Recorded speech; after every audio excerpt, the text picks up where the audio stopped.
Hey, this is April, and this show, Set discusses psychedelics. It's intended for audiences 21 and over. Also, I am not a medical expert. If you are looking to engage with psychedelic substances, please consult your physician before doing so.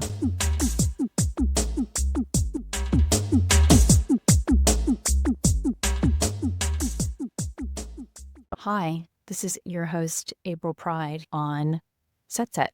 For the next 12 weeks, I'm reading the Microdosing for Midlife series on my Substack, aprilpride.substack.com.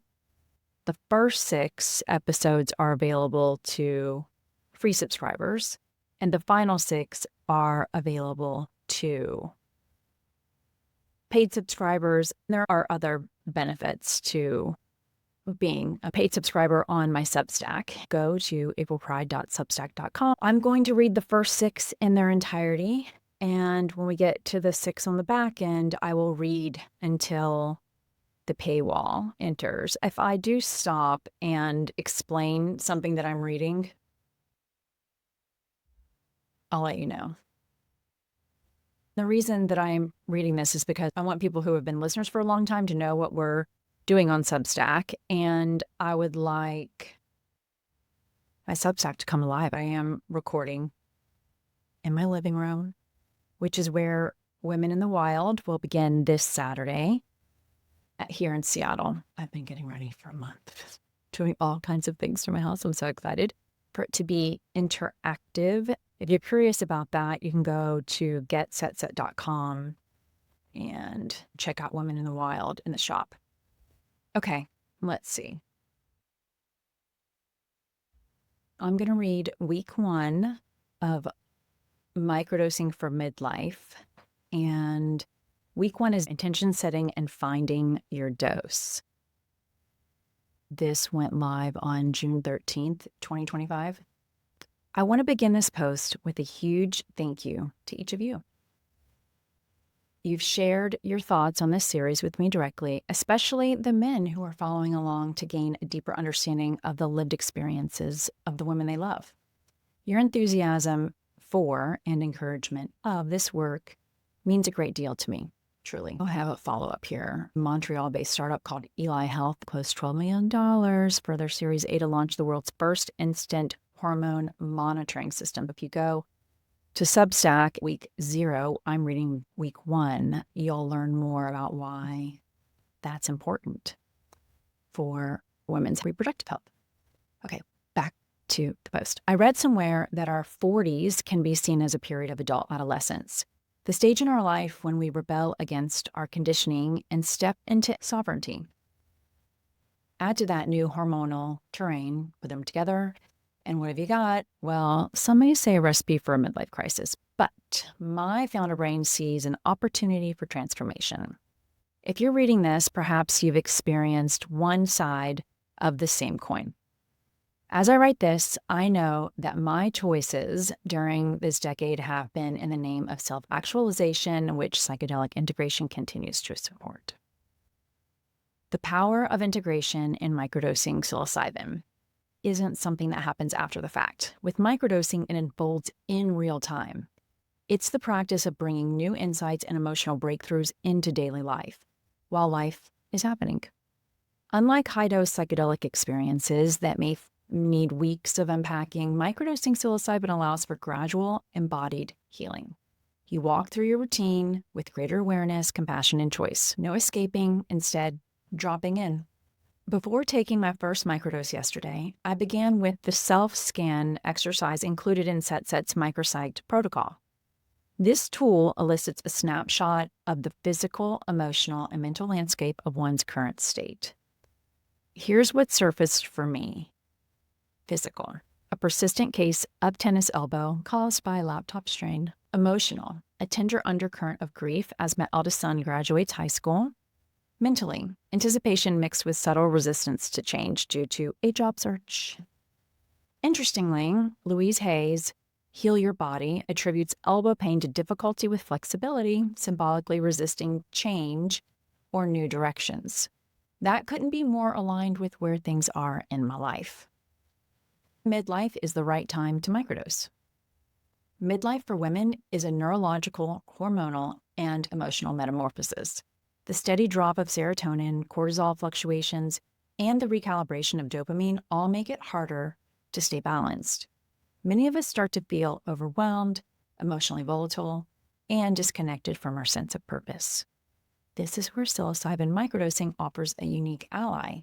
It gently stimulates neuroplasticity, helping us break mental loops, shift perspective, and better regulate emotions. Microdosing psilocybin for midlife women is about rediscovery. Who were we before? Unlike goals, which focus on the external and often feel pressure-driven, intention's how we want to feel. My intention to move into the unknown with ease and courage. I've written it on a neon pink sticky note that lives on my mirror, my journal, and my phone lock screen. Every time I see it, I'm reminded of the energy I want to embody, not just the outcome I want to chase. How intention shapes the psilocybin experience. Intentions aren't magic spells, but they are like energetic compasses. When paired with psilocybin, they create clear signal for the brain to explore new patterns. As therapist Kendra Bloom explains, a goal is what you do, and intention is how you want to feel while you're doing it. As I begin this journey, I'm less concerned with measuring success and more focused on sensing trust, surrender, and forward motion. I'll link to this original Substack post in the show notes, and you might want to also check out the link in the show notes to episode 72, Setting the Stage, Preparing for a Psychedelic Experience. I love that episode. Hormones, emotions, and the midlife brain. Let's talk biochemistry. Why does midlife feel so mentally foggy or emotionally raw? Hormone shifts impact neurotransmitters that govern our mood, energy, and motivation. Focus, sleep, cortisol, stress response, dopamine, motivation, reward. Psilocybin interacts with serotonin receptors, helping to regulate these systems. It can quiet the default mode network, which governs rumination and negative self-talk, while enhancing access to intuitive insight and emotional resilience. Finding the right microdose for a midlife woman.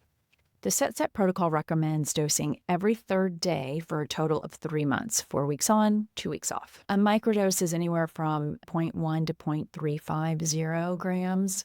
I take 0.15, which is the capsule that Set gifts on its website. You might want to go check that out. There's a guide for what these capsules are all about. You purchase that, and then you're gifted the psilocybin. So let's go back to the protocol. Dosing every third day for a total of 3 months. Figure out what your dose is, and that's experimentation. 2, rest days between each microdose to allow integration. Another way that a lot of people are doing it, particularly this time of year, is, and this is me, April, currently talking, this is not in the post, is to have 4 to 5 days on and then 2 to 3 days off. It's darker in Seattle. The winter's just not as cheerful. People want to keep their vibe high. All right, let's get back to this. On rest days, many people report breakthroughs, little aha moments that feel like puzzle pieces falling into place. It's in the quiet that the shifts emerge. Safety first, a quick check-in. Before starting, always review safety considerations.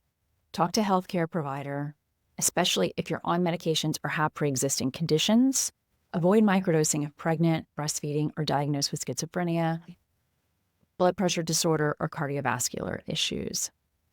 Note, psilocybin may slightly increase blood pressure and heart rate. Always microdose in a resource-informed and intentional way. Why you shouldn't microdose alone. Research and experience tells us the buddy system is everything. Now, what am I talking about? I'm not talking about someone sitting with you while you're on your microdose. I'm talking about having somebody, a cohort, like Set, paid subscribers, who's doing it at the same time you are.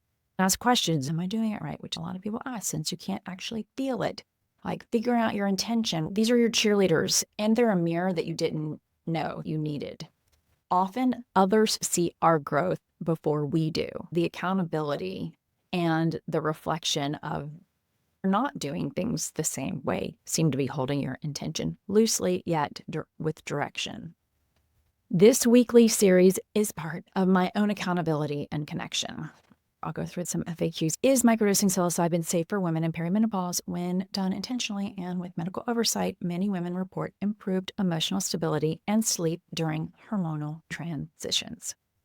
How long before you notice effects from microdosing psilocybin? Some feel subtle shifts within a day or two. For others, it builds over weeks. Integration days are often where emotional clarity arises. Can I microdose if I'm taking antidepressants? Should never combine psilocybin with SSRIs or MAOIs without professional guidance. Always consult your prescriber. Recently, after this was posted, new studies about SSRIs and microdosing. The research currently states that there is not a risk when the two are combined. I'll include the study in the show notes. What's the difference between intention and goal in microdosing?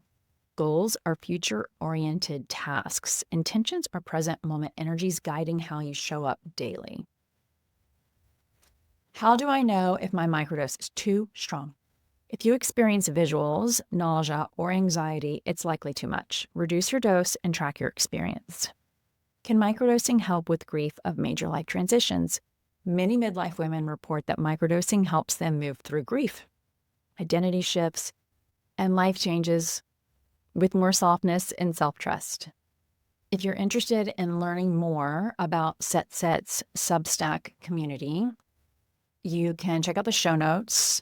I'll link to my subscribe page, or you can just go straight to aprilpride.substack.com and check out the tiers and how to work with like-minded women. It's $99 for the year, and every month an integration call with your cohort. There's opportunities to do more focused group work. Thank you for joining me for week 1 of Micropsych. If you're curious about Micropsych, our clinician-created 12-week microdosing protocol created by Kendra Bloom, a psychotherapist and master coach. Keep tuning in every Tuesday for the next 12 weeks to learn more about how microdosing for 12 weeks over last summer was the final push to get me out of 4 years of grief.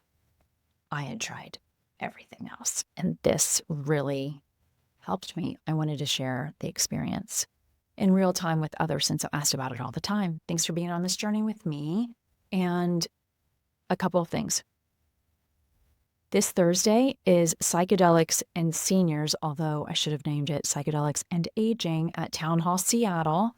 Our guests are Dr. Emily Winkin here in Seattle, and we have 2 guests who are flying in as speakers. One is Scott Wright, who created a film on seniors who went to Mexico, took psilocybin, and report back their stories. And Abby Rosner, a journalist, releasing her book this summer that includes 36 profiles who used psychedelics to make meaning of the last decades of their lives. You can also check out a couple of episodes ago. Abby was my guest, and we talked about what's the perception of elders versus seniors?